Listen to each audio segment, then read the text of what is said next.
Mes chers amis, nous avons déjà accompli avec succès les 2 premières étapes. Aujourd'hui, nous passons à la 3e. Qu'est-ce que ce sera, d'après vous?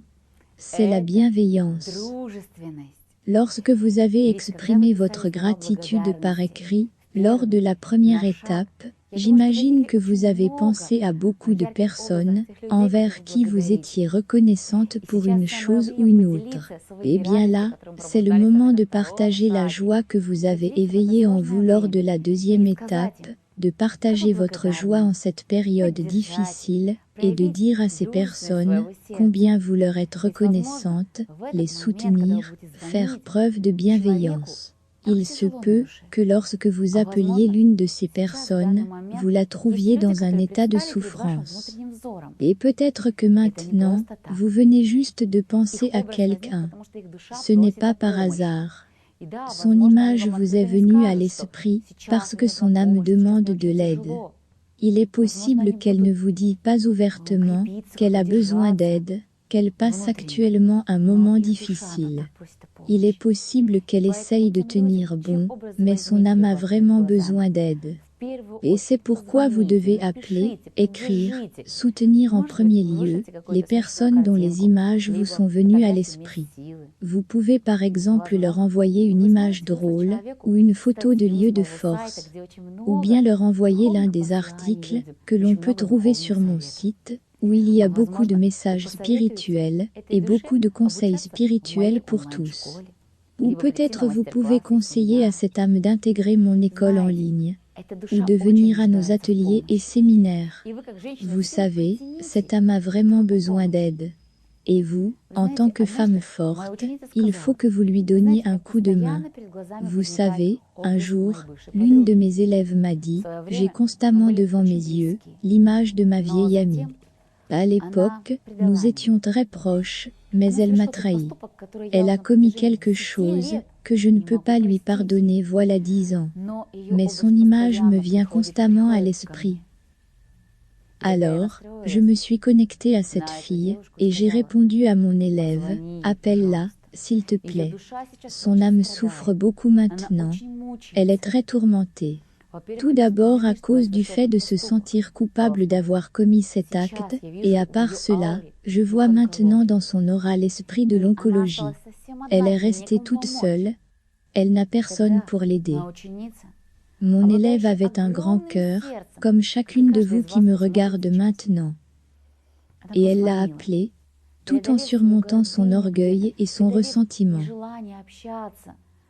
Quand son amie a décroché, elle a dit « Oh mon Dieu, comme j'attendais ton appel. Depuis tant d'années, j'attendais que tu m'appelles, parce que j'avais peur de le faire en premier. Merci, merci à toi. » Et mon élève a appris en effet que son amie avait été diagnostiquée d'un cancer du sein. Elle a alors dit à son amie « Allons-y, je sais où on va t'aider. » Elle l'a amené vers moi. Nous avons fait 7 séances de guérison. Depuis lors, 3 ans se sont déjà écoulés. Cette femme a toujours ses seins. Elle a été guérie du cancer.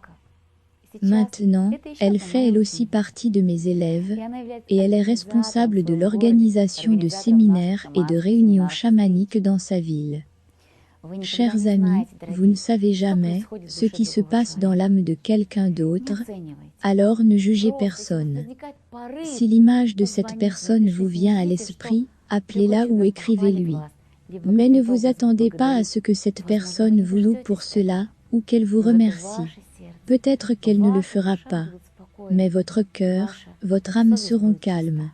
Vous pouvez choisir quelqu'un parmi ceux qui figurent dans votre liste de gratitude. Vous pouvez également choisir parmi ceux dont les images vous sont venues à l'esprit. Peut-être avez-vous, dans votre courrier, ou dans vos messageries, une lettre de la part de quelqu'un.